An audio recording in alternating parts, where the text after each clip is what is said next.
घडामोडी.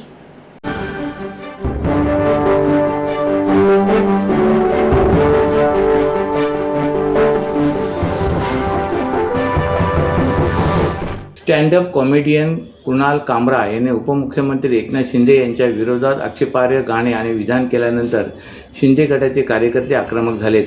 आज दुपारी शिंदे गटाने टेंभीनाका परिसरात कुणाल कामरा यांचा प्रतिकात्मक पुतळा जाळण्याचा प्रयत्न केला. तसेच त्याच्या विरोधात जोरदार घोषणाबाजी केली. स्टँडअप कॉमेडियन कुणाल कामरा याने उपमुख्यमंत्री एकनाथ शिंदे यांच्याविषयी आक्षेपार्ह विधान आणि गाणे केले.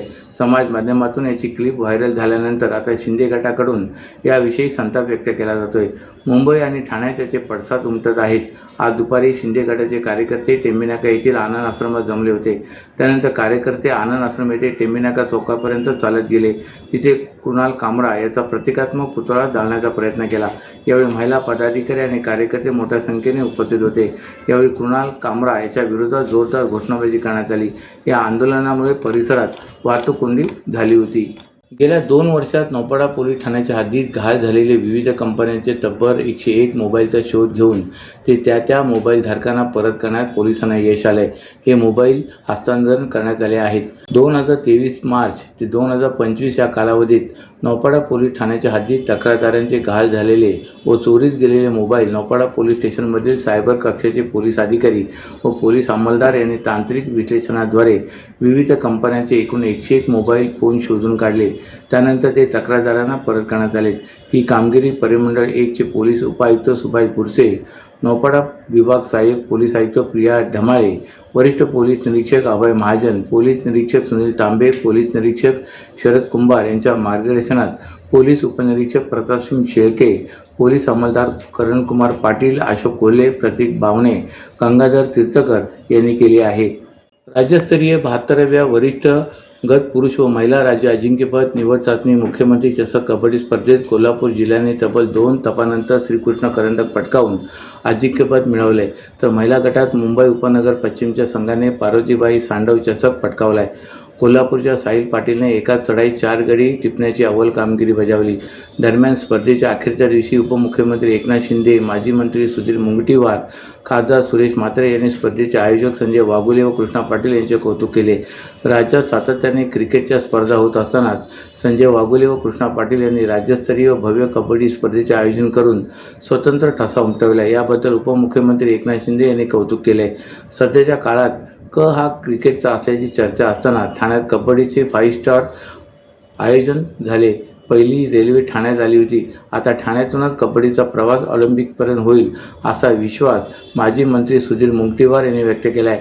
महाराष्ट्र राज्य कबड्डी असोसिएशनच्या मान्यतेने ठाणे जिल्हा कबड्डी असोसिएशनच्या यजमानपदाखाली भाजपचे ठाणे शहर जिल्हाध्यक्ष व विश्वास सामाजिक संस्थेचे अध्यक्ष संजय वाघुले व शारदा संकल्प प्रतिष्ठानचे अध्यक्ष माजी नगरसेवक कृष्णा पाटील यांच्या वतीने ठाण्यात माजी पंतप्रधान स्वर्गवासी अटल बिहारी वाजपेयी क्रीडांगणावर 5 दिवसाची स्पर्धा रंगली होती. या स्पर्धेत राज्यातील प्रत्येक जिल्ह्यातील पुरुष व महिला गटातून प्रत्येकी 31 संघ सहभागी झाले होते. या संघातील 868 खेळाडूंनी मैदानात उतरून कबड्डीचे प्रदर्शन घडविले. पुरुषांच्या अंतिम सामन्यात कोल्हापूरचे नगरचा 42-32 असा पराभव केला. तसेच श्रीकृष्ण करंडक फिरत्या चषकाबरोबर मुख्यमंत्री चषकावर आपले नाव कोरले. तर शिरोळमध्ये 2003 मध्ये त्यांनी पुण्याला पराभूत करीत पहिल्यांदा विजेचे पदाला गवसणी घातली. त्यानंतर पुणे येथे 2004, कराडमध्ये 2017-18 मध्ये झालेल्या स्पर्धेत ते उपविजेते ठरले होते. उपविजेत्या नगरने सलग 4थ्यांदा अंतिम फेरीत धडक दिली व ठाण्यातील कालेर येथे 2022 मध्ये झालेल्या स्पर्धेत ते विजयी ठरले होते. त्यानंतर सलग 3 वर्ष त्यांना उपविजेते पदावर समाधान मानावे लागत आहे. महाराष्ट्रातील भगिनींना आधार देणारी राज्य शासनाची मुख्यमंत्री माझी लाडकी बहीण योजना. या योजनेअंतर्गत अल्प उत्पन्न गटातील 21 ते 65 वयोगटाच्या भगिनींना मिळणार दरमहा 1500 रुपयांची मदत. अर्ज करण्यासाठी 31 ऑगस्ट 2024 पर्यंत मुदतवाढ. कुटुंबाचं वार्षिक उत्पन्न 2.5 लाख रुपयांपेक्षा कमी असलेल्या महिला पात्र. कुटुंबाकडे पिवळं किंवा केशरी रेशन कार्ड असल्यास उत्पन्नाचा दाखला आवश्यक नाही. पांढरं रेशन कार्ड असेल किंवा रेशन कार्ड नसेल तर कुटुंबाचं वार्षिक उत्पन्न 2.5 लाखांपेक्षा कमी असल्याचा दाखला आवश्यक. योजनेसाठीचा ऑनलाईन अर्ज नारी शक्ती दूत ॲपवरून किंवा पोर्टलवर भरता येईल. ज्या भगिनींना ऑनलाईन अर्ज भरता येत नसेल त्यांच्यासाठी अंगणवाडी, ग्रामपंचायत, वॉर्ड ऑफिस, सेतू सुविधा केंद्रामध्ये किंवा आशाताई बचत गटाच्या CRP यांची मदत उपलब्ध. आता आपल्याला अभिमानानं म्हणता येईल, सुखी आणि सुरक्षित आहे माझी लाडकी बहीण. एकीकडे पार्किंग प्लाझामध्ये शेकडो बेडसह उभारलेली आरोग्य यंत्रणा धूळ खात पडून असताना दुसरीकडे मात्र कळव्यातील छत्रपती शिवाजी महाराज रुग्णालयात रुग्णांना बेड अभावी जमिनीवरच झोपावे लागत असल्याची बाब उघडकीस आली. कोरोना काळात रुग्णांना वेळेत उपचार मिळावेत यासाठी पार्किंग प्लाझा या ठिकाणी कोट्यवधी रुपये खर्च करून मोठ्या प्रमाणात वैद्यकीय यंत्रणा उभारण्यात आली. या ठिकाणी 1000पेक्षा अधिक बेड रुग्णांना दाखल करून घेण्यासाठी ठेवण्यात आले होते. मात्र कोरोनानंतर ही उपकरणे आणि साधने वापरात आलेली नाहीत. ठाणे महानगरपालिकेच्या हलगर्जीपणामुळे कोट्यवधींच्या किमतींची आधुनिक आरोग्य साधने धूळ खात पडली आहेत. हजारोंच्या संख्येने भंगारात पडलेल्या या साधनांच्या माध्यमातून ठाणेकरांना मोफत उपचारासाठी एक भव्य सुपर स्पेशालिटी रुग्णालय उभे करता येऊ शकते. परंतु या साहित्यांचा उपयोग करून घेण्याची मानसिकता देखील आरोग्य विभागाने दाखवली नाही. ही बाब महाराष्ट्र नवनिर्माण सेनेचे ठाणे पालघर जिल्हा अध्यक्ष अविनाश जाधव यांना समजतात. त्यांनी कार्यकर्त्यांसह या पार्किंग प्लाझाला धडक देत ठाणे महानगरपालिकेचा हा भोंगळ कारभार चव्हाट्यावर आणला आहे. वाहतूक नियमांचे उल्लंघन करून दंड प्रलंबित ठेवणाऱ्या चालकांना लोक अदालतीच्या माध्यमातून नोटीस पाठवून त्यांच्याकडून 1,78,76,300 रुपयांचा दंड वसूल करण्यात आला आहे. अनेक वाहन चालकांनी दंडाची रक्कम प्रलंबित ठेवली होती. या कारवाईद्वारे 10,117 खटले निकाली निघाले आहेत.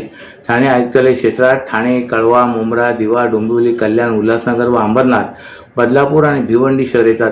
या क्षेत्रात ठाणे वाहतूक पोलिसांचे एकूण 17 कक्षा आहेत. या 17 कक्षाद्वारे वाहतूक नियमांचे उल्लंघन करणाऱ्यांवर कारवाई केली जाते. ई-चलान या यंत्रणाद्वारे कारवाई केली जात असल्याने जे वाहन चालक वाहतूक नियमांचे उल्लंघन करतात त्यांच्या वाहनांचे छायाचित्र काढून त्यांच्या मोबाईलवर संदेशाद्वारे कारवाईची माहिती पाठवली जाते. त्यामुळे अनेकदा वाहन चालक दंडाची रक्कम प्रलंबित ठेवतात. अनेक वाहन चालकांवर हजारो रुपयांचा थकीत दंड प्रलंबित आहे. अशा दंड प्रलंबित ठेवणाऱ्या वाहन चालकांविरोधात लोक अदालतीद्वारे नोटीस पाठवण्यात येते. तसेच पोलिसांकडूनही थकीत दंड भरल्यास त्यांना दंडाच्या रकमेमध्ये काहीची सूट मिळत असल्याबाबत जनजागृती केली जाते. 22 मार्चला झालेल्या लोक अदालतीमध्ये ठाणे पोलिसांनी लोक अदालतीमध्ये 10,117 खटले समोर आणलेत.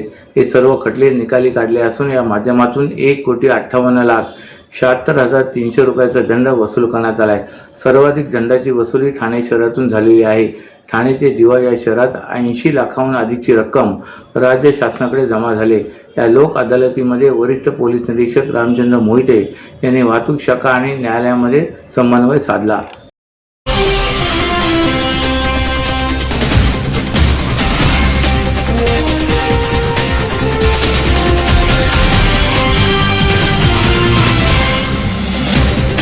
तर या होत्या आजच्या काही ठळक घडामोडी. तर पुन्हा भेटू याच वेळी याच ठिकाणी. ठाणे दर्पण या वृत्तवाहिनीचे प्रसारण YouTube वर पाहायला विसरू नका.